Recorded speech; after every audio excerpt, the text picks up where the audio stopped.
அனைவருக்கும் வணக்கம். எப்பொருள் யார் யார்வை கேட்பினும் அப்பொருள் மெய்ப்பொருள் காணுதறிவு. எப்பொருள் எத்தன்மையாயினும் அப்பொருள் மெய்ப்பொருள் காணுதறிவு. 11/1/2026 பகலுக்கான நீர் மருத்துவம். இது ஒரு மனிதனை மாற்றக்கூடிய, பழக்க வழக்கத்தை மாற்றக்கூடிய ஒழுக்கம் சார்ந்த மருத்துவம். இந்த ஒழுக்கம் சார்ந்த மருத்துவத்தை கத்துக்கிறது ரொம்ப ரொம்ப ரொம்ப ரொம்ப கஷ்டம். ஒழுக்கம் இல்லாத வாழ்க்கை என்பதுதான் 199 பேர் இருக்குது. இதுல உணவு ஒழுக்கத்தை கடைப்பிடிக்கிறவங்க கோடியில் ஒருத்தர் தான் உணவு ஒழுக்கத்தை கடைப்பிடிக்க முடியும். உணவுங்கிறது தேவையற்றது. அது தேவைப்படுமானால் மன விருப்பம் பட்டால் மட்டுமே சிறிதளவு வயிற்றுக்கு ஈயப்படும்.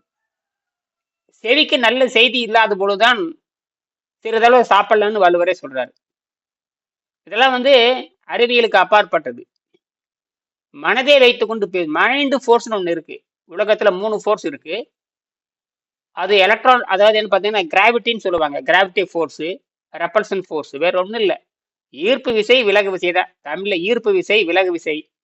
இதற்கப்புறம் 3வது விசை மைண்ட் ஃபோர்ஸ். அந்த மைண்ட் ஃபோர்ஸ் லைட்டை விட ஃபாஸ்ட் ஆனது. நினைச்சேன்னு உங்களை பேசிடுறேன். அதான் லைட் ஃபோர்ஸ். அது லைட் ஃபோர்ஸ் இல்லை, மைண்ட் ஃபோர்ஸ். இங்கே பல லட்சம் கோடி ஒளியாண்டுக்கு அப்பால நீங்க உட்காந்துருந்தாலும் என்னால நினைக்க முடியும். ஒரு தடவை நான் உங்களை பார்த்துருக்கணும்.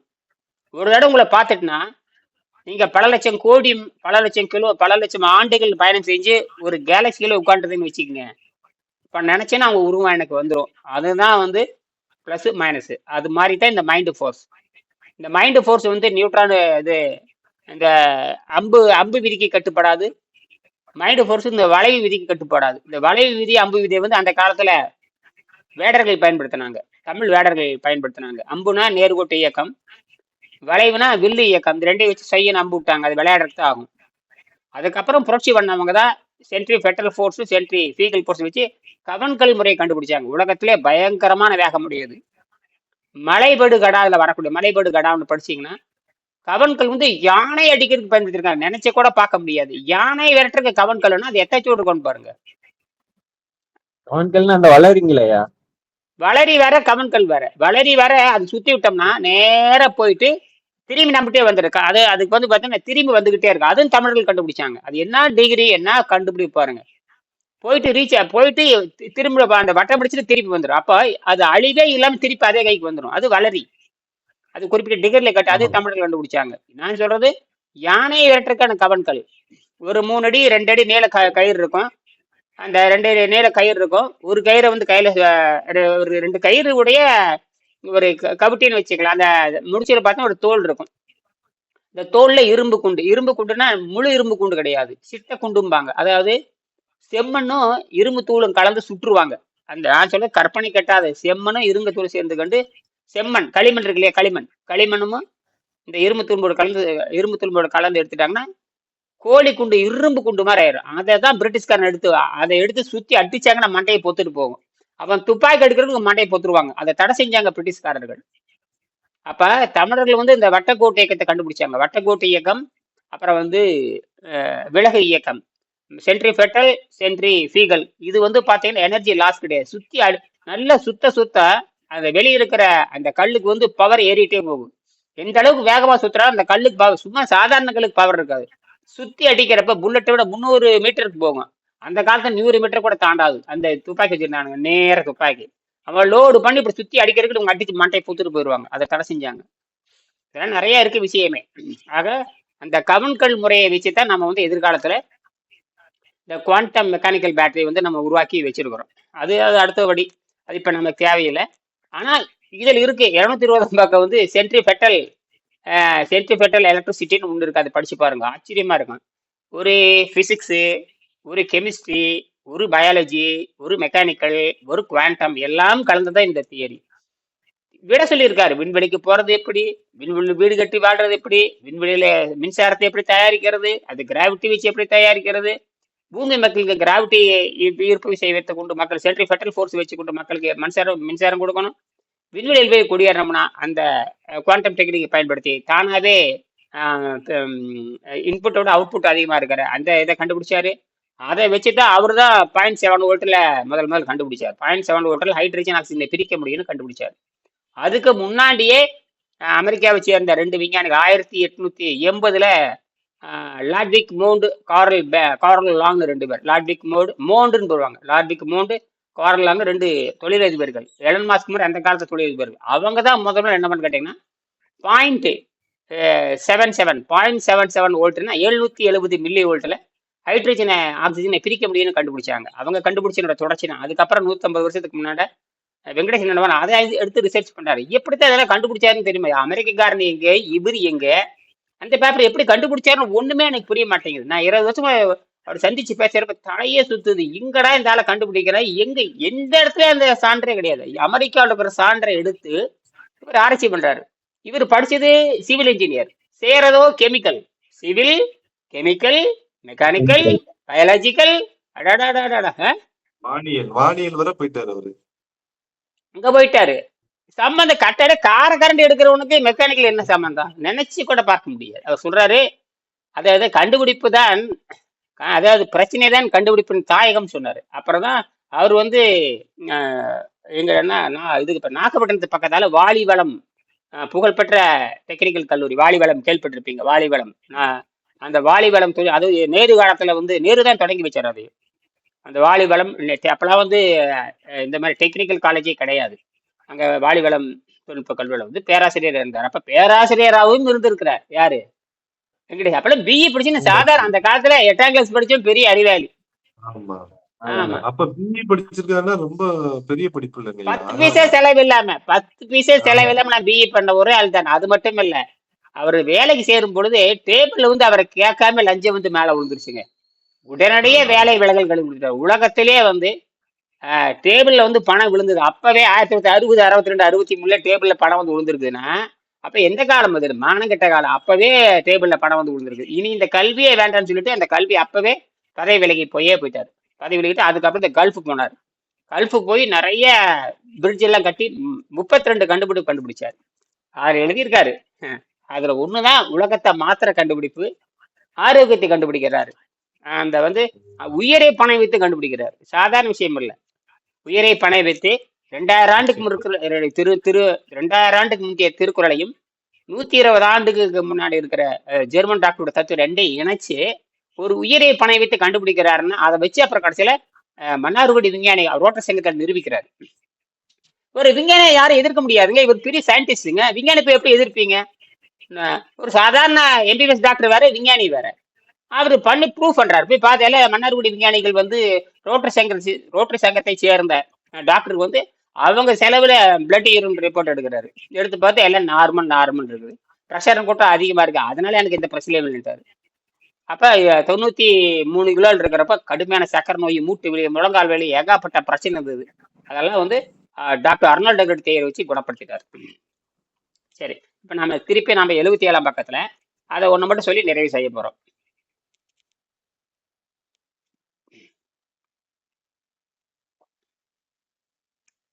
அதாவது என்ன சொல்றாரு கேட்டீங்கன்னா, இந்த மாறுதல் மிக மெதுவாக செய்யப்பட வேண்டும். அதனால நீங்க என்ன பண்ணணும், உங்க உணவு பழக்கத்தை மாத்திக்கணும். பால் குடிக்கிற பழக்கமா இருந்தா மாத்திக்கணும், இறைச்சி சாப்பிட்ற பழக்கமா இருந்தா மாத்திக்கணும். இப்பதான் மாத்தி வச்சுட்டோம்னா படிப்படி வந்தால இறைச்சி பால் குடிக்கிறதுல முதல்ல இறைச்சி பால் வாழைப்பழம் எதுவா இருந்தாலும் சரி, முதல்ல அதுக்கு ஆரோக்கியத்துக்கு தொடர்பு இல்லை. அதனால இப்பவே என்ன பண்ணி நிறைய பேர் இப்ப இவரெல்லாம் வந்து தயபுரம் வந்து ஒரு 2 மாசம் 3 மாசம் 4 மாசம் முன்னாடி அரைகுறை செஞ்சுட்டு தான் அதுக்கு வந்தாங்க. உண்மையான்னு பாக்குறதுக்குதான். அந்த மாதிரி எல்லா இது வந்து உணவுக்கு உணவு உண்ணாமல் வாழ்தல் கிடையாது, உணவு இல்லாமல் வாழ்தல் தான் அடிப்படை. யாருக்குமே புரியல. தலைப்பே வந்து வித்தவுட் ஃபுட்னு சொல்ற, இன்டேக் ஃபுட் பத்தி பேசவே இல்லை. யாருக்குமே புரியல. உங்களை யாரும் திங்க ஒரு வேலை இல்லை. திங்காம இருந்தா எனர்ஜி எங்கிருந்து வரும்? அதான் கேள்வி. யாருக்குமே புரியல. தின்பது என்பது மன ரீதியாக திங்கிறது. மன ரீதியா ஒரு வெத்தலைவாக்கு போடுற மாதிரி ஒரு போட்டீங்கன்னா அந்த வெத்தலைவாக்கு வந்து எனர்ஜி தராது. அதான் சொல்றேன். வெத்தலைவாக்கு எனர்ஜி தராது, பீடி சிகரெட் எனர்ஜி தராது, போண்டா பஜ்ஜி எனர்ஜி தராது, சட்னி சாம்பார் எனர்ஜி தராது. அப்படிங்கிற விஷயம். அது மந்தத்தை தந்து புத்தியை மழுங்கடிச்சு ரத்தத்தையும் பெருங்குள்ளையும் கெடுத்து சாவு கொண்டு போறது அந்த உணவு பழக்கம். அந்த உணவு பழக்கம் இல்லாத பொழுது இந்த உடம்பு எப்படி அப்சர்வ் பண்ணுதுங்கிறத கேள்வி. அப்சார்ப்ஷன், அந்த அப்சார்ப்ங்கிறது எந்த கன்வர்ஷன் இல்லாம அப்சார்ப் பண்ணணும். அப்பதான் உங்களுக்கு எனர்ஜி ராஸ் எல்லாம் உள்ள போகும். அப்ப அந்த நைட்ரஜன் வந்து எப்படி உள்ள இழுக்குதுங்கிறதான் கேள்வி. அதைத்தான் முதல் கண்டுபிடிச்சாரு ஜெர்மன் டாக்டர். அவர் வந்து இறைச்சி, மீன், முட்டை, கோழி, கருவாடு எல்லாம் தின்னு உடம்பு கெடுத்துக்கிட்டவர் தான். யாரு? German doctor. அவரு பிணத்தெல்லாம் நேரடியா பிணத்தை தின்னு பார்த்துட்டாரு. பிணங்கிறது அவரு மாட்டுக்கறி, பன்னிக்கறி தின்னு பார்த்தாரு. தின்னு பார்த்துட்டு வைத்திய ஆரோக்கியத்தை எதிர்பார்த்தாரு. மருத்துவர் போய் கேட்கறாரு, நான் எல்லாமே திங்கிறேன்னா எனக்கு ஏன் ஆரோக்கியம் வரலன்னு கேட்கறாங்க. எல்லாமே திங்கிறேன், எனக்கு ஏன் ஆரோக்கியம் வரல? நான் இறைச்சி திங்கிறேன், கோழி திங்கிறேன், முட்டை திங்கிறேன், பன்னிக்கறி திங்கிறேன், எல்லாம் திங்கிறேன். இது ராணுவத்துல வேற பண்ணி புரிஞ்சாரு. ஆனால் அன்பிட்டுட்டாங்க. அந்த கோபத்துல வெளியே வந்துட்டாரு. அப்ப எல்லாம் தின்னு ஆரோக்கியம் வரலைன்னா அப்ப எது ஆரோக்கியம் கண்டுபிடிச்சாரு? எல்லாம் தின்னு ஆரோக்கியம் வரல. அப்படின்னு டாக்டர்கிட்டே கேட்கிறாரு. ஜெர்மன் டாக்டர் அறிவாளியை கேட்கத்தானே செய்வாங்க. போடான்ட்டு வெளியே வந்துட்டாரு. அப்புறம் ராணுவத்துல இருந்து வெளியே வந்ததுக்கு அப்புறம் ஆராய்ச்சி பண்றாரு. அப்ப கிழக்கு நாட்டை பாக்குறாரு. கிழக்கு நாடு இந்தியா பாக்குறாரு. இந்தியாவில இருக்கிற கிழக்கு நாட்டு நாகரிகத்தை பார்த்து பக்தர்கள், கோயில் பக்தர், நடைபயணம் போற கோயில் பக்தர்கள் எப்படி ஒல்லியா இருக்காங்க அப்படின்னு பாக்குறாரு. அந்த பக்ரின்னு சொல்லுவாங்க. அந்த பக்ரிகளை பாக்குறாரு. எப்படி இவங்க கோயிலுக்கு போறாங்க? மணிக்கணக்கு ஒரு 4 புறம் நடக்கிறாங்களே. காலையில சாயங்காலம் நடப்பாங்க. அந்த கோயிலுக்கு போவாங்க. போனா அங்க போய் படுத்துக்குவாங்க. அப்புறம் மிரிஞ்சி அது போய் தேச சஞ்சாரம்னு சொல்லுவாங்க. அங்க இருக்கிற பஞ்சாமரத்தை கொஞ்சோண்டு சாப்பிட்டுட்டு தண்ணி மட்டும் எடுத்துட்டு போயிடுவாங்க. மறுபடியும் 24 மணி நேரம் அப்படியே நடந்துட்டே இருப்பாங்க. எங்க போவாங்க? வேற எங்கேயோ போவாங்க. இப்படியே சுத்திட்டே எனர்ஜி எங்க இருந்து வருதுன்னு கேள்வி கேட்டார். கையில பொட்டணம் கிடையாது, ஒண்ணும் கிடையாது. சவுத்து பொட்டணம் மாண்டி மாறி ஏது ஹோட்டல் கடை கிடையாது. அந்த காலத்துல எது இருக்குது? பஞ்சாமரம். அந்த பஞ்சாமரத்துல ஒண்ணு இல்லைன்னு அவர் கண்டுபிடிச்சாரு. எங்க இருந்து எனர்ஜி வருது? அதான் கேள்வி. அப்ப உடம்பு தானே தயாரிச்சிட்டு இருக்குதா அப்படிங்கிறாரு. அப்புறம் தான் அவர் வந்து என்ன பண்ண, பழச்சாறுகளே பழச்சாறு அங்க இருக்கிற திராட்சை பழச்சாறு சாப்பிட்டே சுத்தப்படுத்துறாரு. சுத்தப்படுத்தி உடலை சுத்தம் பண்ணும் பொழுது அப்ப பசி கண்ட்ரோல் ஆயிடுது. அப்புறம் பழச்சாறு தண்ணி சாப்பிட்டு சரியா பசி. அப்புறம் ஒல்லி ஆயிட்டாரு. ஒல்லி ஆனதுக்கு அப்புறம் தான் தெரியுது, இதுதான் உண்மையான இடைன்னு கண்டுபிடிச்சாரு. அது என்ன, உடம்பு என்பது உயிரை வளர்ப்பதற்கு தான் உடம்புன்னு கண்டுபிடிச்சாரு. உயிரை வளர்த்து கொள்வதற்கு, உயிரை தக்க வைப்பதற்கு தான் உடம்பை தவிர உடம்பை பெருத்து வீணா போறது இல்லைன்னு அவர் தான் கண்டுபிடிச்சாரு. அதான் நியூட்ரல் பாடி அவர் தான். அதனாலதான் வெங்கடேசன் சொன்னாரு நியூட்ரல் பாடி. இந்த நியூட்ரல் பாடி எங்க இருக்குன்னா இலைத்திருப்பான் யோகின்னு தமிழ்ல இருக்கு. அங்கதான் அறிவியல இங்க வேலை செய்யுது. தமிழுக்கு தான் இந்த அறிவே இருக்கு. பெருத்திருப்பான் யோகி இல்ல, இலைத்திருப்பான் யோகின்னு தமிழ்ல பழமொழி இருக்கு.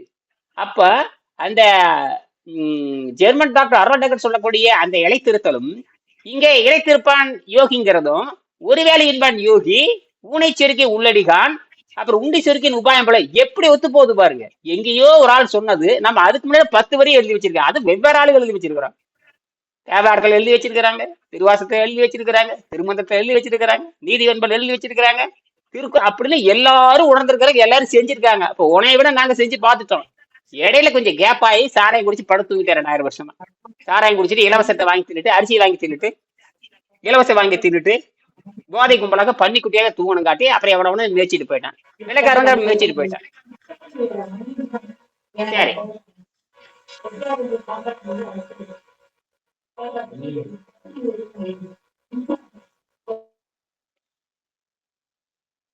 உங்களுக்கு சத்தம் வருதுயா? சரி, இந்த மாறுதல் மிகவும் மெதுவாக செய்யப்பட வேண்டும். குழந்தைகளுக்கும் சிறுவர்களுக்கும் கூட பெரியவர்களுக்கும் சொல்லப்பட்டு இங்கதான் வருது பாருங்க. பெரியவர்களுக்கும் சொல்லப்பட்டதை போல உடலை சுத்தப்படுத்தல் என்பது செயலுக்கு உட்படுத்தப்பட வேண்டும். இந்த மாறுதல் மிகவும் மெதுவாக செய்யப்பட வேண்டும். குழந்தைகளும் சிறுவர்களும் கூட பெரியவர்களுக்கு சொல்லப்பட்டது போல் உடலை சுத்தப்படுத்துதல் என்ற செயலுக்கு உட்படுத்தப்பட வேண்டும். பெரியவருக்கு சொல்ற மாதிரியே குழந்தைகளுக்கு செய்யணுங்கிறாரு. இதெல்லாம் பல்லு முளைச்சதுக்கு அப்புறம் தான் செய்யணும். பல்லு முளைக்க தாய்ப்பால் குடிக்கிறப்ப எந்த எதுவும் பண்ணக்கூடாது. விலங்கு எதுவும் பண்ணக்கூடாது. மென்டல் அது உடல் ஒத்துக்காது. அப்ப வந்து மரபணுல மாற்றம் இருக்காது. இந்த பல்லு முளைக்க ஆரம்பிக்கிறப்பதான் மரபணு மாற்றம் ஆகுது. பல்லு மலைச்சு அடுத்த உணவுக்கு மாறுது பாருங்க. அப்ப தாய்ப்பால் இருந்து துண்டிக்கப்பட்டு வேற சைவ உணவு பழக்கத்தை தானா வாயில சாப்பிடுறது பாருங்க. வெளியிருந்து தள்ளுறதுக்கு அது மாறுது. முதல்ல அம்மாட்ட இருந்து எடுத்துக்குது. அது ஒரு வருஷம் 1.5 வருஷம் எடுத்துக்குது. அப்ப எதுவும் பண்ண முடியாது. அதுக்கப்புறம் பல்லு முளைக்கிறது தான் வந்து அந்த மரபணு மாற்றம் அடையுது. இது அதுல வந்து மாறி 15 வருஷத்துக்கு அப்புறம் தான் முழு வளர்ச்சி பெற்ற உடலா மாறுது. அது 15 வயசுக்கு அப்புறம் அதுக்கப்புறம் வளராது. அதுக்கப்புறம் தான் இந்த சுத்தத்துக்கு வருது. அந்த சாப்பிட்ட உணவெல்லாம் சுத்தம் பண்ணி நைட்ரஜன் புரோட்டீனா மாறுதுன்னு கண்டுபிடிச்சவர் ஜெர்மன் டாக்டர் அர்னால்ட் தான். அதனாலதான் சொன்னாரு, இந்த வளர்ந்த குழந்தைகளுக்கு, வளர்ந்த மனிதனுக்கு வெளியிருந்து ஆற்றல் எடுத்துக்குது. அப்ப எனர்ஜி வந்து அப்சார்ப்ஷன், எனர்ஜி கன்வர்ஷன் என்பது வருது. இப்ப இட்லி சாப்பிட்றது, வாழைப்பழம் சாப்பிட்றது கன்வர்ஷன்ல போய் லாஸ் ஆகி நட்டமாயி ஆளை சாவடிக்கிறது. எனர்ஜி அசிமுலேஷன் பாரு. Body pure body assimilation the nitrogen from the ஏர்ங்கிறாரு. அசிமுலேஷன்னா உறிஞ்சிருதுன்னு அர்த்தம். தகரத்தை எப்படி சூரியன்ல காட்டினீங்கன்னா தகரம் அப்படியே வெப்பத்தை உறிஞ்சிக்கும், டைரக்டா உறிஞ்சி ஹீட்டா மாறி எலக்ட்ரிசிட்டியா மாறும். அப்படித்தான் இருக்கணும். அப்படித்தான் சிலிக்கான் செல்லு, சிலிக்கான் தகடு அப்படிதான் பண்ணுது. அந்த மாதிரி தான் உடம்பு நமக்கு எனர்ஜி இழுத்துக்குது. எனர்ஜி இழுக்குதுன்னா சூரியனுக்கு தேவையில்லை, சூரியன் ஆளை கொண்டு ஓடு, வெப்பமாயி நமக்கு இந்த காமால வந்து சன்ஸ்ட்ரோக் வரும். அது இல்லை, வெளியே இருக்க நைட்ரஜனை உறிஞ்சிக்கும்.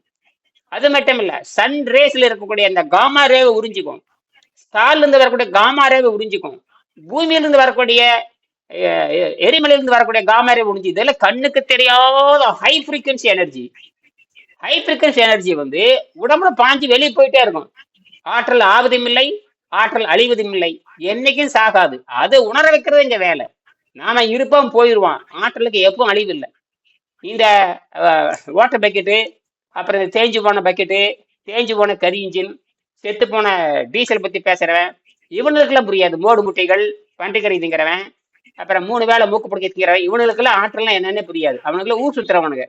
அவனுக்கு கண்டுபிடிச்சிருக்கதான் பெட்ரோல் வேணும். அவனுக்கு ஊரை சுத்த இருக்கும். இந்த எலக்ட்ரான் மாதிரி ஊரெல்லாம் சுத்துறான். எலக்ட்ரான் எங்க தெருவா தெருநாயமா சுத்திட்டு இருக்கான். அவனுங்களுக்கு தான் பெட்ரோல் டீசலுங்கிறானுங்க. நம்ம மாதிரி ஆளுங்களுக்கு விண்வெளியில் போய் குடியிருக்கிறதுக்கு மின்சாரம் தேவை. மின்சாரம் வேற, பெட்ரோல் டீசல் வேற. அந்த பெட்ரோல் அதை வச்சுதான் நாட்டை நாசம் பண்ணிட்டு இருக்காங்க. அந்த ஊதாரிகளுக்கு நம்ம கண்டுபிடிக்கணும்னு அவசியம் இல்லை. நம்ம வந்து விண்வெளியில குடியேறி மனிதகுலம் அழியாம இருக்கிறதுக்கு தான் இந்த வெங்கடேசனுடைய ஈர்ப்பு விசை மின்சாரமும். இப்போ நான் கண்டுபிடிச்சிருக்கேன் பாருங்க, எலக்ட்ரான் ஸ்டெபிலைசர், அதான் neutron stabiliser battery, Kannamma battery, மைட்னரி பேட்டரி வச்சு நம்ம ஒரு ஃபிளாஷ் ஒரு தத்துவத்தை உருவாக்கியிருக்கோம். அதை வச்சு இப்போ ஒன்றும் பண்ண முடியாது.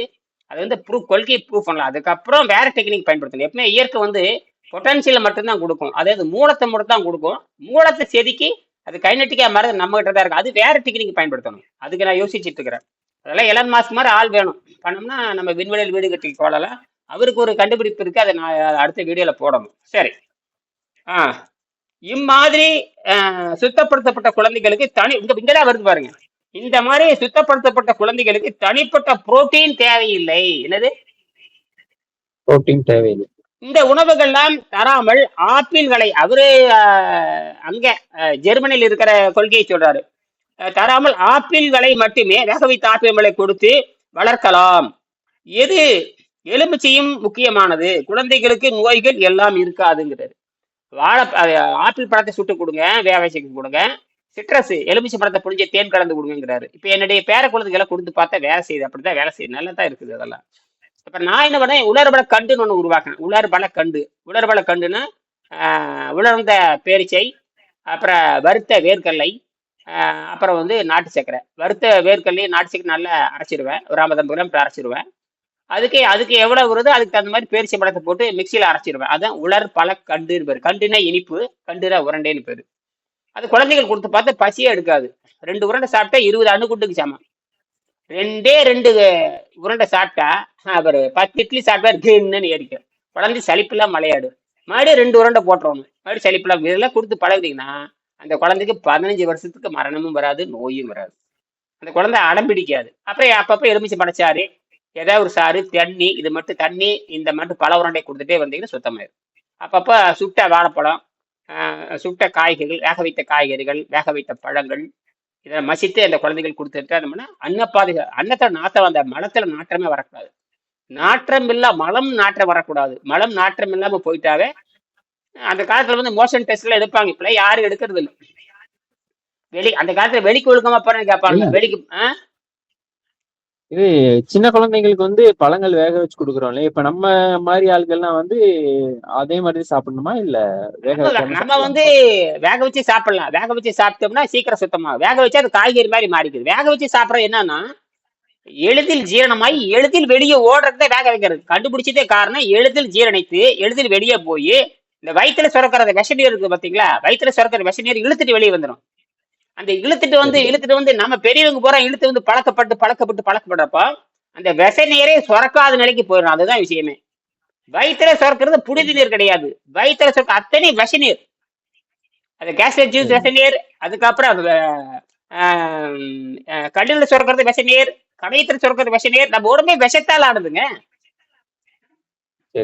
அன்பு மட்டும்தான், அன்பு என்பது மட்டும்தான் தனி. மற்ற உடம்பே விஷம், உடம்பே விஷம் தான். அதை நீங்க புரிஞ்சுக்கணும். அன்பு, பண்பு, பாசம், கருணையில வேற. அது சரி அது வந்து அது பண்பு. ஆனால் உடம்பு விஷம். உடம்பு விஷம். விஷம். வடிவேலு கூட ஒரு படத்துல சொல்லுவான், இன்னையா பல்லு கடிச்சிட்டே ஐயோ உடம்பெல்லாம் விஷம். பண்ண பிடிச்ச ஒரு கடி கடிச்சிருவா, இன்னையா ஐயோ சித்திரத்துல சாக போறேன், பல்லு வலிக்கு 6 மாசமாச்சு, அவனை கடிச்சிட்டே கொஞ்ச நேரம் சாக போறேன்பா. அதே மாதிரிதான். அதனாலதான் நல்ல பாம்புன்னு பேரு வச்சாங்க. கொடிய விஷத்துக்கு பேரு தான் நல்ல பாம்புன்னு வச்சாங்க. கொடிய விஷமுள்ள பாம்புக்கு நல்ல பாம்புன்னு வச்சாங்க. நம்ம மனுஷன் அப்படித்தான்.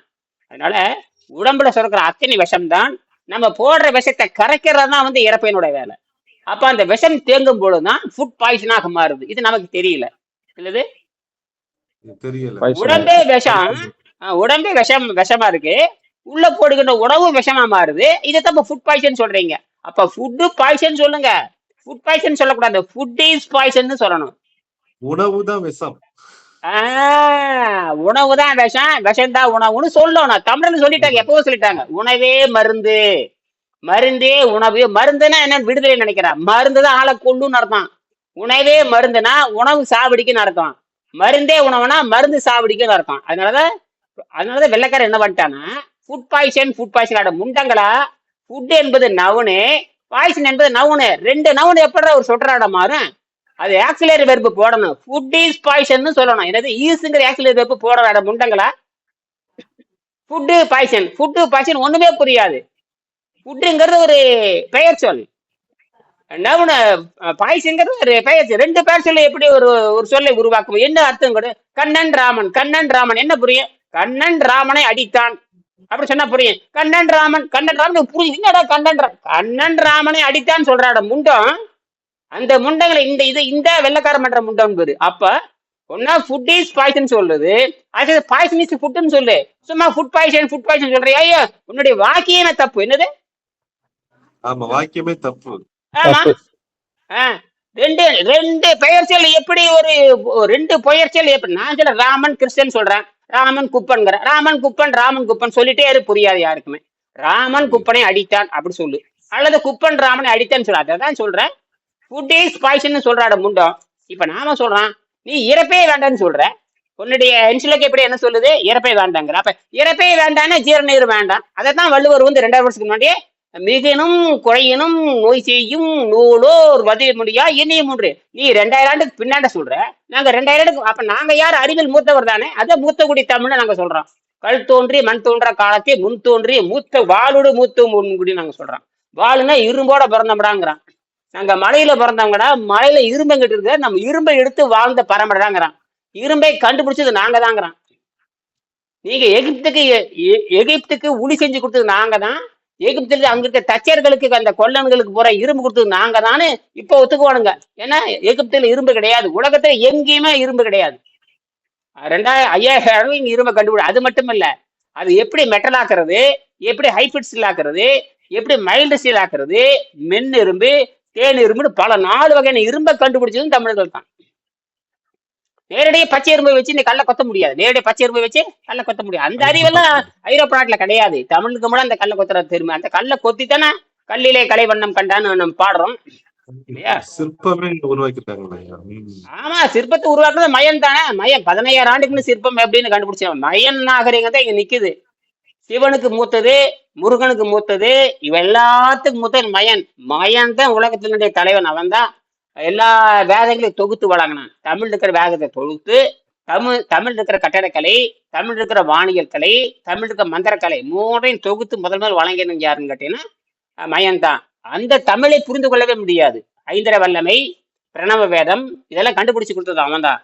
அதுக்கப்புறம் தான் வந்தது. அதுக்கு மெக்சிகோ மயன்னு சொல்லுவாங்க. மெக்சிகோ மாயன். அந்த மெக்சிகோ மாயனுடைய வரலாறு இங்கிருந்து தான் போகுது. எங்க இந்த மாயன்ல தான் போறது. இந்த மெக்சிகோ மாயனும் தமிழ் மாயனும் இந்த கலாச்சார தொடர்பு இருக்குது. இப்படி சொன்னவரை யார்ட்டு கேட்டேன்னா, இந்த கன்னியாகுமரியில இந்த திருவள்ளுவர் சொல்ல வடித்தார்ல பை கணபதி ஸ்தபதி, அவரு தான் சொன்னாரு, இந்த மாயனும் அந்த மாயிரு 2 ஒண்ணுதான். நான் அதோட எல்லா நாடும் போயிட்டு வந்துட்டார். போய் பார்த்துட்டு வரும்பொழுது அந்த பிளாக் ஹோல் எஃபெக்ட், உள்ள ஹோல், பிளாக் ஹோல்னா உள்ள கருப்பா இருக்கிற தொலைன்னு கண்டுபிடிச்சாரு. அது ஹோல் எஃபெக்ட்னு சொல்லுவாங்க. அந்த ஹோல் உள்ள வச்சுட்டா அது வேக்கம் அதிகமா இருக்கணும். வேக்கம்ங்கிற அந்த தொழில்நுட்பத்தை பயன்படுத்தி தான் நான் வந்து இது இவ்வளவு பெரிய கட்டடத்தை கட்டுனேங்கிறாரு. 133 சிலை கட்டும் உள்ள வந்து தொலை, உள்ள வந்து தொலை. தொலை. அந்த டெக்னிக்கல் வந்து அந்த ஹோல் எஃபெக்டை கண்டுபிடிச்சது தமிழர்கள் தான். அது வெற்றிடத்தை கண்டுபிடிக்கிறாங்க. வெற்றிடத்துக்கு வந்து பயங்கர சக்தி உடையன்னு சொல்லிட்டு கண்டுபிடிக்கிறாங்க. அந்த வெற்றிடம் ரெண்டா சேர்ந்துடுதுன்னா ரெண்டு அரை கப்பு வச்சு சேர்ந்துட்டு உள்ளுக்கிற காத்தை உறிஞ்சி எடுத்துட்டீங்கன்னா 2 பக்கம் யானை கட்டி இழுத்தாலுமே அந்த கப்பு என்ன ஆகாது, பிரியாது. ஆமா, இந்த பெடிலேட் கம்பெனி பாத்தீங்கன்னா கம்முல பாத்தீங்கன்னா 2 யானை இழுத்துட்டு இருக்கும், நடுவில் ஒரு கப்பு இருக்கும், 2 யானை இழுத்துட்டு இருக்கும். அந்த அளவுக்கு இந்த எங்களோட கம்பு ஸ்ட்ராங்னு சொல்லுவானுங்க. நான் எல்லாம் பாத்துருங்க. அப்ப எனக்கு பொருள் புரியல. அதை பார்த்தா அது வேக்யூம் பால். 2 அரை வட்டத்தை ஒன்னா சேர்த்துட்டு உள்ளுக்கிற காத்தை புடுங்கிட்டோம்னா அது வந்து 2 யானை கட்டி இழுத்தாலும் என்ன ஆகாது, அந்த கப்பு புரியாது.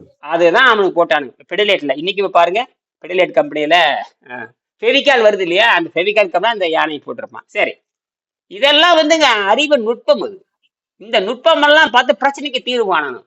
பிரச்சனை சொல்லக்கூடாது எப்பவுமே. பிரச்சனைக்கு தீர்வு காணும். இயற்கை பாடத்தை பிடிக்கணும். இயற்கை பாடத்தை அதனால திருவள்ளுவர் எழுதினாரு. உலகத்துல வந்து இயற்கை படின்னு சொன்னவரை பிசிக்ஸ் படிக்கணும்னு சொன்னதே திருவள்ளுவர் தான். பிசிக்ஸ் படிச்சுட்டீங்கன்னா கெமிஸ்ட்ரி வந்துடும், கெமிஸ்ட்ரி படிச்சுன்னா பயாலஜி வந்துடும், பயாலஜி படிச்சுன்னா மெக்கானிக்கல் வந்துடும், மெக்கானிக்கல் படிச்சுட்டா குவாண்டம் வந்துடும். கடைசியில குவாண்டத்துல வந்து இன்னைக்கு குவாண்டம்னா அணுவை பத்தி படிக்கிறது. நாம அணுவை பத்தி ஏற்கனவே படிச்சாச்சு. நாம என்ன செயல்பட மறந்து 2000 வருஷம் ஆச்சு. பெரிய பெரிய கட்டடம் கட்டி, பெரிய பெரிய வாய்க்கால கட்டி, பெரிய பெரிய காவிரி ஆத்தையே நம்ம கட்டுப்படுத்தணுமே இல்லையா? காவிரி ஆறு படு பயங்கரமான வேத்துல அதவே வந்து மணல்ல கண்ணை போட்டு நிறுத்திட்டோம்னா அப்புறம் சாதாரண கட்டுமானம். அப்ப பிரிக்ஷனை முதல்ல எதிர்த்தவங்களே தமிழர்கள் தான். பிரிக்ஷனை எதிர்த்தவர்கள். ஆமா ஆமா. அந்த மணல்ல என்ன உண்டாக்குன்னா மணல் வந்து கரைஞ்சி போயிட்டே இருக்கும், கல்ல போட்டே இருக்கிறான், போட போட போட பிரிக்ஷன் வந்துடுது. பிரிக்ஷன் வந்தோடனே கட்டடம் கட்ட ஆரம்பிச்சிட்டான். அதனாலதான் திருவள்ளுவர் எழுதினாரு, மிகப்பெரிய யானை சேத்துல சிக்கிட்ட செத்து போகும்னாரு. சேத்துல சிக்கிட்ட பிரிக்ஷன் உண்டாயிரும். என்னது? பிடிச்சுக்கும்டாண்டா. நீ எவ்வளவு பெரிய கொம்படா இருந்தாலும் பிரிக்ஷன்ல மாட்ட முடியா, நரி வந்து கடிச்சிட்டு போயிருக்கிறாரு, எழுதியிருக்காரு. அடேங்க அப்ப என்ன அறிவு பாருங்க, பிரிக்ஷன் தியரி. அப்ப பிரிக்ஷனை ஓவர் கம் பண்ணணும்னு சொல்றாரு அவரு. இந்த பிரிக்ஷனை ஓவர் கம் பண்றதுதான் அறிவு. அந்த பிரிக்ஷன் ஓவர் கம் பண்றதுதான் இந்த குவாண்டம் கைரோஸ்கோபி ஆன்டி பிரிக்ஷன் வீல். இது பேர் ஆன்டி பிரிக்ஷன் வீல். இதை 11 நிமிஷம் நான் வந்து வெற்றி பெற்றேன். 11 நிமிஷம். அதுக்கப்புறம் இந்த மெட்டீரியல் ஃபெயில் ஆயிடுச்சு. இல்லைன்னா இன்ன வரைக்கும் ஓட்டிட்டு இருப்பேன் நான். இப்ப வந்து இந்த டெக்னிக் தான் வந்து இவர் படுத்திட்டு இருக்காரு. இப்ப பாலா பாஸ்கர்னு ஒரு மிகப்பெரிய சயின்டிஸ்ட். அவர் வந்து தெலுங்கானால வந்து மெக்கானிக்கல் பேட்டரி வச்சு கண்டுபிடிச்சு. அவர் வந்து 100 டன் சக்கரை வச்சிருக்காரு. நினைச்சு கூட 100 டன் சக்கரை சார், பிபிசியில கூட வந்தது. ஆனா அவருடைய டெக்னிக் வந்து பாத்தீங்கன்னா ஒரு ப்ராஜெக்டே 10 கோடி 20 கோடி வரும். அதனாலதான் இன்னும் தெலுங்கானா கவர்மெண்ட் பயப்பட்டு இருக்குது. மலிதா இருக்கணும். ஒரு 50,000க்கு இந்த மாதிரி ஆன்டி பிரிக்ஷன் வீல் கொடுக்கணும். இது வந்து இந்த பிஎல்டிசி மோட்டார் ஃபெயிலியர்னால நிறுத்திட்டேன் நான். இதுக்கு எனக்கு 1.5 லட்சம் செலவாச்சு. நான் விஷயத்தை எனக்கு மெக்கானிக்கல் தெரியாது, எலக்ட்ரானிக் தெரியாது, ஆனா புடிச்சு விளையாண்ட எல்லாத்தையும். என்னது எல்லாமே புடிச்சு பேசுறீங்க, விளையாடுறீங்க, அதை கண்டுபிடிக்கிறீங்க. ஆமா, பிரச்சனைக்கு பாருங்க. மெக்கட்ரானிக்ஸ் தெரிஞ்சு கூட மெனறோம். இதுக்கு மெக்கட்ரானிக்ஸ் தெரிஞ்சிருக்கணும். மெக்கட்ரானிக்ஸ் தெரிக்கணும், எலக்ட்ரானிக் தெரிக்கணும், ஏசி தெரியணும், டிசி தெரியணும், பிஎஃப்டி தெரியணும், வேரியபிள் ஃப்ரீக்வன்சி டிரைவ் தெரியும், எல்லாம் தெரிஞ்சிருக்கணும். எல்லாம் தெரிஞ்சுக்கிறதுக்கு தாங்க மூளை. என்னது எல்லாம் தெரிஞ்சிருக்கு. மூளை சும்மா இருக்குது. மூளை என்ன கடன் வாங்கிட்டு மூளை சும்மா இருக்காதுக்கு ஏதாவது யோசனை கொடுத்தா அது சொல்லி கொடுக்குது. அது சார்ஜ் நம்ம மாதிரி நமக்குன்னு ஒரு மூளை உண்டாக்கிட்டு. அந்த மூளையை வச்சு சும்மா வேலை கேள்வி கேட்டா அது பதில் சொல்லுது. கேள்வி கேட்டா பதில் சொல்லுது. நீ மூளையே கேள்வி கேட்கறது இல்லை. எவ்வளவே சொல்றது கேட்டுட்டு இருக்கிற. இந்த ஓட்ட பைக்குன்னா அப்புறம் இந்த இங்கிலாந்துக்காரன் சொல்றதே கேட்டுட்டு இருந்தா என்ன அறிவு இருக்கவங்க? இங்கிலாந்துக்காரன் அறிவால எவன் சொன்னான்? அப்ப இங்கிலாந்துக்காரங்க மட்டும் மூளை படி. அப்ப அப்படி பார்த்தா இங்கிலாந்துக்காரங்க மட்டும் மூளை இருக்கணும். உலகத்துல யாருக்கு மூளையே இருக்கக்கூடாது இல்லையா? இங்கிலாந்துக்காரன் சொல்றது வெள்ளைக்காரன் சொன்னது உண்மையாகுமா? இனிமே சினிமா சொல்ற மாதிரி வெள்ளையா இருக்குன்னு சொன்னா பொய் ஆகாதுங்கிற மாதிரி என்னடா பொய் பேசுறீங்க? இந்த கூமட்டைகளுக்கு இந்த விழிப்புணர்வே கிடையாதா? என்னைக்கு நீங்க சிலபஸ் எக்ஸாமினேஷன் ஏத்துக்கிட்டீங்களா இந்தியா நாசமா போயிடுச்சு. இந்தியா இன்னும் 100 ஆண்டுக்கு முன்னேறாது. அது மட்டுமே ஒருத்தன் கூட நோபல் பரிசு வாங்க முடியாது. எழுதிக்கங்க. 100 வருஷமா நோபல் பரிசு வாங்க கிளிக்காதவங்க இனிமேல் நோபல் பரிசு வாங்க போறாங்கிறீங்க.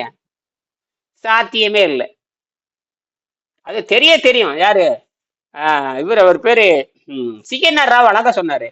நீங்க மவனுங்களே டெக்னாலஜி நம்புறீங்க, நீங்க இன்வென்டரா மாறுங்கன்னு சொன்னாரு. அவர் வந்து 5 பிரதமர்களுக்கு ஆலோசனை, அறிவியல் ஆலோசனை இருந்தாரு. இன்னைக்கு உயிரோடதான் இருக்காரு. 80-90 வயசு ஆயிடுச்சு. CN ராவ் பேர், பெரிய சயின்டிஸ்ட், நோபல் இது பாரத ரத்னா பெற்றவர். கடைசியா மன்மோகன் சிங் வரைக்கும் அதை வந்து அறிவியல் ஆலோசகர் இருந்தாரு. டிஆர்டிஓல வேலை செஞ்சாரு, இஸ்ரோல வேலை செஞ்சாரு, சீஃப் சயின்டிஸ்ட், கெமிக்கல் பெரிய வேர்ல்டு லெவல்ல கெமிஸ்ட்ரி சயின்டிஸ்ட். அவர் தான் சொன்னாரு, நீங்க டெவலப்பரா இருக்கிறீங்க, ஒரு நாள் வேலைக்கு ஆகாது, இன்வென்டரா மாறுங்கன்னு சொன்னாரு. என்னது இன்வென்டரா மாறுங்கன்னு சொன்னாரு. ஒரு பயில மாறல. டெவலப்ங்கிறது காப்பி அடிக்கிறது, டெவலப்ங்கிறது காப்பி அடிச்சு டெவலப் பண்றது. நீ புதுசா கண்டுபிடிச்சு சொன்னாரு. இன்னைக்கு இஸ்ரோல ஒரு பயிலும் புதுசா கண்டுபிடிக்கல. டிஆர்டிஓல எல்லாம் காப்பி, வெள்ளக்காரனுடைய காப்பி அடிக்கிறது, கிரியேஷனுக்கு காப்பி அடிக்கிறது, எல்லாம் அவன் கண்டுபிடிச்சதுக்கு அப்புறம் காப்பி அடிக்க, நகல் எடுக்கிறது. நகல் எடுத்துட்டு நானூறு அப்படின்னு சொல்றது. போட டேய், அவன் சைனாக்கார தனியா ஊடு கட்டிட்டான் விண்வெளியில. அவன் நமக்கு பின்னாண்ட வந்தவன் நமக்கு முந்தி போய் தனியா வீடு கட்டிட்டான் பாருங்களேன். விண்வெளியில் வீடு கட்டி அங்க ஆட்டம் போட்டு இருக்கான். அவன் பாருங்க, விண்வெளியில 2 கிலோமீட்டருக்கு அகலத்துல ஒரு சோலார் தட்டு உருவாக்க போறீங்க. நினைச்சு கூட பார்க்க முடியாது. என்னது 2 கிலோமீட்டர் அளவுக்கு ஒரு சோலார் தட்டு, அதை விண்வெளியில மிதக்கப்பட போறேங்கிற. அனிமே நேத்தே படிச்சு நானு. பெரிய ஆள் தான் அவன். உலகத்துல பெரிய டிசைன் வச்சிருக்க அவன் தான். உலகத்துல ஒரு மலைக்கு நடுவுல, அது எத்தனை 4 கிலோமீட்டர் அகலம்ல ஒரு மலைன்னு நினைக்கிறேன். அது வந்து வீடு நான் பார்த்தேன். நான் நீ வேணா பார்க்கல. 4 கிலோமீட்டர் 5 கிலோமீட்டர் அகலம். அந்த இயற்கையா ஒரு மலை செட் ஆயிடுச்சு. சுத்தி ஒரு 4-5 மலை இருக்குது. எல்லா மலைகளுக்கு இடையில பாத்தீங்கன்னா ஒரு 2 கிலோமீட்டர் அகலம் இருக்குது. அப்படி பாத்தீங்கன்னா ஒரு டிசைன்டான மாதிரி கேப் இருக்குது. கரெக்டா என்ன பண்ணிட்டானுங்க, அது மேட்ச் பண்ணி டிசைன்டானா போட்டானுங்க. உலகத்திலே மிகப்பெரிய, அதாவது அனைமாவது 3 கிலோமீட்டர் அகலம் இருக்கலாம். 3 கிலோமீட்டர் அகலத்துக்கு டிசைன்டா போறது எத்தனை ஆயிரம் கோடி செலவு பண்றது. சக்சஸ் பண்ணிட்டானுங்க. சக்சஸ் பண்ணியாச்சு. உலகத்திலே பெரிய டிசைன்டர் அவன் தான் வச்சிருக்கானு. மலையவே டிசைன்டரா மாத்திட்டான். அதுதான் அவனுடைய புத்திசா. அதனாலதான் சைனா கண்டு எல்லாம் புள்ளி நடுங்குது. எல்லாத்துக்குமே நடுங்குது. ஆனா அவங்கிட்ட தான் ரா மெட்டீரியல் அதிகமா இருக்கு. ரா மெட்டீரியல் அவனை முறியடிக்கணும்னு வச்சுக்கோங்க, நம்ம மாதிரி ஆளுக்குதான் வரணும். அதுதான் இந்த நியூட்ரான் ஸ்டெபிலைசர் பேட்டரி கண்டுபிடிச்சது. நியூட்ரான் ஸ்டெபிலைஸ் எப்படி பண்ண? நியூட்ரான் ஸ்டெபிலைஸுங்கிறது உலகத்துல யாரும் கற்பனையா பண்ண முடியாது. அது 10 ரூபா செலவுல வந்து மாட்டிடுச்சு. நமக்கு 10 ரூபா செலவுல வந்து மாட்டிடுச்சு. அதனால 10 ரூபா நோபல் பரிசு போட்டு மானத்துக்கு எடுக்க ஆரம்பிச்சேன். நோபல் பரிசு வேலைக்கு ஆகாதுங்கிறது நம்ம கொள்கை. ஏன்னா அதை வச்சு அதை எலி பிடிக்கிற கூட ஆகாதுன்னு எழுதியிருக்கேன் நான். சரி, அதெல்லாம் இருக்கட்டும். அடுத்து எலன் மாஸ்க்கு ஒரு விட சொல்லியிருக்கேன். எலன் மாஸ்க்கு வச்சு எப்படி ஹைட்ரஜன் இருந்தாலும் பேசியிருக்காரு. ஹைட்ரஜன் வந்து மலிவா கிடைக்கணும், ஆற்றல் மலிவா வேணும், இங்க உலகத்துல இருக்கிற எரிபொருள் பத்தாதுன்ட்டாரு. இந்த எரிபொருள் நம்பியில புதுசா ஏதாவது எனர்ஜி சோர்ஸ் எடுக்கணும். சூரியன்ல இருந்து எதாவது எடுக்க முடியுமாங்கிறாரு. சூரியன்ல இருந்து ஏதாவது எடுக்க முடியுமான்னு அவன் பாருங்க எப்படி எல்லாம் சிந்திக்கிறான் பாருங்க. அவன் மாதிரிதான் சிந்திக்கணும். அந்த மாதிரி எப்படியா எடுக்கலாமா, புதுசா ஏதாவது. அவன் என்ன சொல்ல தெரியுமா, டிகிரியே வேண்டாங்கிறான். டிகிரியை படிச்சுட்டு வராதீங்க, டெக்னாலஜி சொல்லுங்க நான் ஏத்துக்கிறீங்க, டிகிரியே வேண்டாங்கிறான், படிச்சுட்டு வராதேங்கிறான். நீ அறிவு இருக்கா, திறமை இருக்கா, ஏதாவது கண்டுபிடிக்கிறியா, பிரச்சனைக்கு தீர்வு சொல்ற, நேர அப்பாயின்மெண்ட் கொடுக்குறீங்கிறானுங்க. அப்ப இனிமேல் எதிர்காலத்துல டிகிரிக்குள்ள கோயிந்தா தான். டிகிரி இல்ல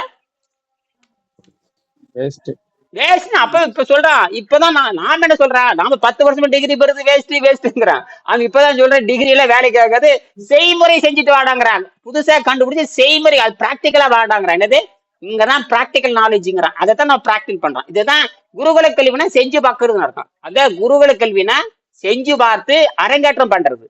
செஞ்சு பார்ப்பாங்க, நல்லா பாடுறானா, நல்லா ஆடுறானா, நல்லா 64 கலைகள் செய்முறை மார்கள் இருக்குது. 64 கலைகள். அட்டாங்காயோக 8, அட்டமாசத்து 8, மொத்தம் 80 கலைகள் தமிழர்கள் கையில் வச்சிருந்தாங்க. இந்த 80ஐயும் கட்டுறவன் தான் மிகப்பெரிய, அந்த காதுல கடுக்கன் போட்டுருவாங்க. 80ஐயும் கட்டுறவனுக்கு காதுல வைரக்கடுக்கன் போட்டுருவாங்க. வைரக்கடுக்கன் போட்டாவே அவன் மிகப்பெரிய அறிவாளி அர்த்தம். நோபல் பரிசு வாங்குறவன் அறிவாளி இல்லை. இந்த 80 கலைகள் கத்துக்கிறான் பாருங்க, அவன் தான் அறிவாளி. எதையும் கற்றுக்கொள்வான், பிரச்சனைக்கு தீர்வு காண்பான். தானாவே பிரச்சனைக்கு தீர்வு காண்பான். அந்த கடுக்க நம்ம போட்டிருப்பான். அதுக்குதான் தோடு உடைய சேவைன்னு அவனுக்கு பேரு. ஆண்கள் தோடு போட்டிருந்தா பெரிய அறிவாளி இருப்பார். சங்கனம் போட்டுக்குவாங்க. பெண்களும் காதுல கடுக்கன் போடுவாங்க. பெண்கள் காதுல தோடு போட்டிருந்தாலும் அறிவாளி நடத்தான். ஆண்கள் காதுல தோடு போட்டா அறிவாளி நடத்தான். இதெல்லாம் அந்த காலத்துல அடையாளங்கள், நோபல் பிரைஸ் மாதிரி. இப்ப வேலைக்கு இல்லாம எதை பண்ணிட்டு இருக்கிறாங்க. சரிங்களா? சரி, இந்த மாதிரி கருதப்படும் குழந்தைகளுக்கு தனிப்பட்ட புரோட்டீன் எல்லாம் தேவையில்லை. ஆப்பிள் மலை கொடுத்து வந்தால் போதுமானது. எலுமிச்சை சாறு முக்கியமானது. ஒரு சுத்தமான உடல் சாதாரண உணவினால் கெட்டுப்போன உணவை விட அதிக சக்தி உண்டாயிருக்கும் பாருங்க. ஒரு சுத்தமான உடல் இதான் ரொம்ப முக்கியமான. ஒரு சுத்தமான உடல் சாதாரண உணவினால் கெட்டுப்போன உடலை விட அதிக சக்தி உண்டாகி நல்ல பலன் அளிக்கிறது. இந்த தெய்வீகமான உணவினால் மனிதன் கடவுளை போல வாழ்கிறான். என்ன ஆச்சரியமா இருக்கு பாருங்க. இந்த தெய்வீகமான உணவினால் மனிதன் கடவுளை போல ஆகிவிடுவதால் காதல் உணர்ச்சிகள் விவரிக்க முடியாது. காதல் உணர்ச்சினா காதல் இருக்குது, காமம் இருக்கு. காதல் என்பது உலகத்தை நேசிக்கிறதுன்னு அர்த்தம். காமம்ங்கிறது தனிப்பட்டதுன்னு அர்த்தம். காதல்ங்கிறது எப்படிங்கிட்ட ரோசா பூ மாதிரி, காமம்ங்கிறது பிளாஸ்டிக் பூ மாதிரி, பாக்குறதுக்கு அழகா இருக்கும், பயன் இல்லை. காதலுங்கிறது மல்லிகைப்பூ மாதிரி, சித்த நேரம் தான் மணக்கா நாங்க எல்லாரும் விரும்புவாங்க. பிளாஸ்டிக் பூ அழகா, அது இந்த காமம் காதல் இப்படி எல்லாம் சொல்லலாம். ஆகினால காதல் உணர்ச்சி ஏற்படும் அப்படிங்கிறாரு.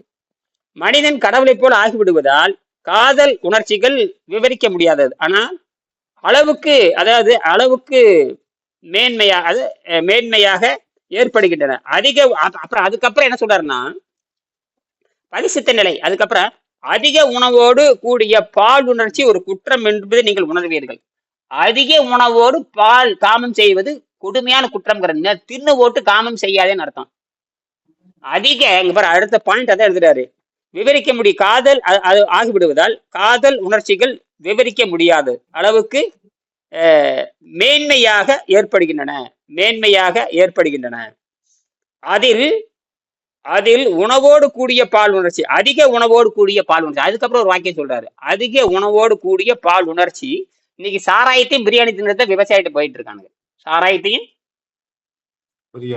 பிரியாணி தின்னுட்டு கொண்டாடிட்டு போறது, சாராயத்தையும் பிரியாணி தின்னுட்டு விவசாயிட்டு போறது, இதெல்லாம் யார் பண்ற வேலை? பன்னிக்குட்டிக்கு பண்ற வேலையத்தான் வெள்ளைக்காரன் பண்ணிட்டு இருக்கு, நீ பண்ணிட்டு இருக்கிற. நம்ம தமிழ்நாடு கெட்டு போடுறது காரணமே இந்த பிரியாணி கலாச்சாரம் தான். சாராயம் பிரியாணி ஆறா பெருகெடுத்து ஓடுது, திருப்பி நேரம் விபச்சாரம். அப்படி விபச்சாரத்தை தான் அதை தூண்டும். இதுதான் தூண்டும். அதுதான் எனக்கு கேரக்டர் அப்படித்தான் இருக்கும். இறைச்சி சாப்பிட்டாவே விபச்சாரத்துக்கு போயிடும். இறைச்சி சாப்பிட்டாலே அதோட கெமிக்கல் ரியாக்ஷன் அப்படி. அந்த மனிதன் நல்லவன் தான், அந்த கெமிக்கல். நான் நல்லவன் தான், சாராயம் குடிச்சு என்ன ஆவேன்? கொலகாரணம் மாறுவேன். அப்ப யார் என்னை கொலகாரணம் மாத்துன்னு? சாராயம் தான் கொலகாரணம் மாத்துச்சு. குற்றம் யாரு மேல? உள்ள போன பொருள் மேலதான். மனிதன் நல்லவன் சார், உள்ள போன சாராயம் அவன் டபுள் ஆக்ட் பண்ணதே இல்லையா? உடனே அவன் போலி தைரியம் கொடுக்குதே இல்லையா? யார் வந்தாலும் ஒரு கை பாக்குறேம்மா, யானே வந்தா. காரணம் அந்த போலி எண்ணத்தை உருவாக்கும். என்னது போலி எண்ணத்தை உருவாக்கும்? அந்த சாராயம் வீரியம் இருக்கிற வரைக்கும் தான், அந்த சாராயம் அந்த கெமிக்கல் ரியாக்ஷன் இருக்கிற வரைக்கும் தான். கெமிக்கல் ரியாக்ஷன் கூட அவன் கடைசியில பார்த்து பான்னு கிடப்பான். நாய் கூட அவனுக்கு தீண்டாது. உள்ள இறக்கிட்டாவே சொல்லுவோம், உள்ள இறக்கிட்டாவே யானை கூட நம்ம கால் தூசுன்னு நினைப்பான். நாங்க சுண்டல்லையே என்னமே சுனாமிலே சுண்டல் திங்கிற ஆளுக்குன்னு சொல்ற மாதிரி அப்படி சொல்லுவான். இப்படியெல்லாம் மனிதனை இழிவுபடுத்துகிற செயல் தான் இதெல்லாம். ஆக அதுல இருந்து நம்ம தப்பிச்சு வரோம்னா ஒரு தெளிவான குருகுல கல்வி நமக்கு தேவை. அதாவது செய்முறை கல்வி. சொல்லி கொடுக்குறவன் கொஞ்சம் விவரமுள்ளவனா இருக்கணும். சொல்லி கொடுக்குற விவரமுள்ளவனா இருக்கணும். ரொம்ப ஆசைப்படாதவனா இருக்கணும். நிறைய விதிகள் இருக்குது.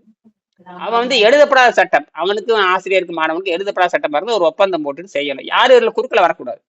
வேணா செய்யலாம், வேணா விட்டு போயிடுது. கட்டாயப்படுத்தி உட்கார வைக்கிறது அதெல்லாம் ஒண்ணும் கிடையாது. ஏன்னா இதுவே பிசிக்கல், மென்டல், ஸ்பிரிச்சுவல் வருது. இந்த மூணுமே சேர்ந்து வர்றப்ப நம்ம இது கட்டாயப்படுத்த முடியாது. இது வயிற்று வழியா சாப்பிடுன்னு சொல்ல முடியாது.